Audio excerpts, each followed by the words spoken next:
आषाढी वारीचा प्रवास आता करमाळ्याच्या विश्रांतीनंतर पंढरपूरच्या दिशेने प्रस्थान करू लागला. आपण पाहू शकतो खरं तर करमाळा शहरातनं वारी जी ती आता पंढरीच्या दिशेने हळूहळू निघू लागलेली आहे.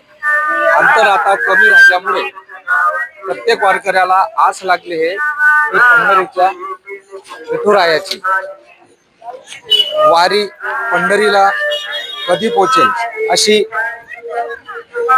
प्रत्येक भाविकांच्या प्रत्येक वारकऱ्यांच्या मनात पंढरीच्या विठुरायाच्या दर्शनाची ओढ लागलेली आहे. माऊली रामकृष्ण हरी, काय प्रवास कसा चालू आहे तुमचा? प्रवास आमचा व्यवस्थित चालू आहे. आता 2-3 दिवस पाऊस नव्हता. कालपासून पाऊस थोडा चालू झाला. माऊली विठुरायांकडे काय मागणं आहे?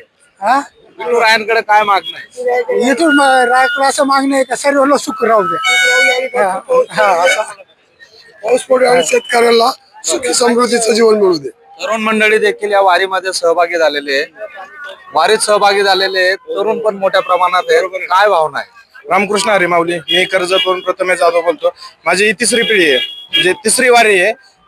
मी तरुण पिढीला एक सांगू शकतो की जसं आपल्याला सहभागी होईल 1 दिवस 2 दिवस, जसं महिनाभर नाही ठीक आहे, पण वारी एकदा केली पाहिजे. आयुष्यात वारी एकदा अनुभवल्याशिवाय वारी काय असते ते समजत नाहीये. वारी ही केलीच पाहिजे. एकदा विठुरायाच्या चरणी वारीने गेलंच पाहिजे.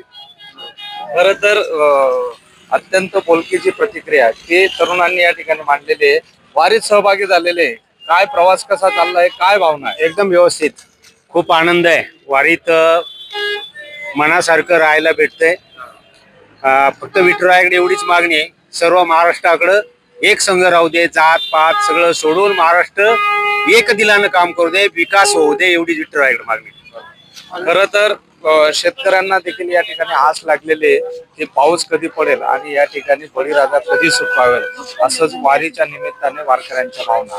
कॅमेरामन तुषार डेपलेचा खुशाल पाटील, करमाळा.